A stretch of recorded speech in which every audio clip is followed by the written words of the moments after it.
होली है।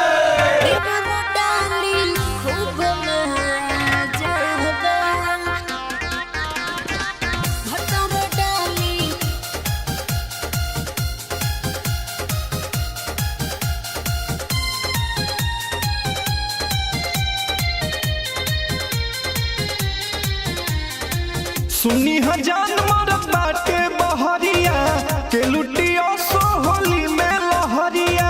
ऐसी बात बा हो सुनी हजान मरत बाटे बहरिया के लुटियो सो होली में लहरिया। अच्छा इहे बतिया तो सारा मोर फ्रेंड कहता, वीडियो तो इंस्टा पर ट्रेंड करता। साफ साफ बताओ तू मर्द से डलवाइबू कि देवर से डलवाइबू? हटो, हम दोनों लोग से नु डलवाई। ओ माय डॉग तो सुनो ना, देवरो डाली भत्तारो डाली खूब मजा बा। घोरल रंग दोनों देखा ताजा ताजा बा। खूब मजा बा। देवरो डाली खूब मजा बा। दोनों पिचकारी में बा कुछ मिसिंग, हमसे डलई तू तो देती फिनिशिंग।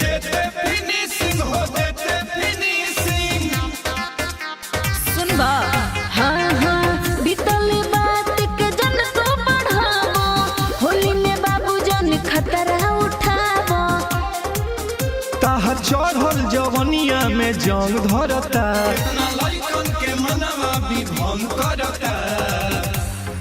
एक बार फिर पूछतानी, तू साफ साफ बताओ केकरा से डलवाइबू, मर्द से कि देवर से? तू कई बार पूछो, हम दोनों लोग से डलवाई। अरे ई ना मानी। देवरो डाली भत्तारो डाली खूब मजा बा।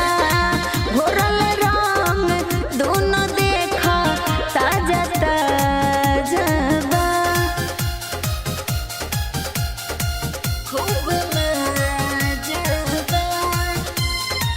देवरो डाली अभी अंकित के तू दिहलो चिखाई, सुनवा के दिलू काहे असरा धराई।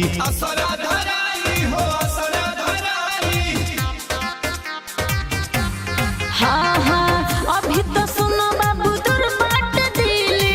हमरा के रंग के तोहरा न मिली। हमर बतिया के काहे इग्नोर करेलू, तू तो होली में काहे कठोर बनेलू। हम लास्ट बार पूछतानी, साफ साफ बताओ केकरा से डलवाइबू? हम दोनों से डलवाई। जो जो हमार होली तो बिगाड़िए देली। देवरो डाली भत्तारो डाली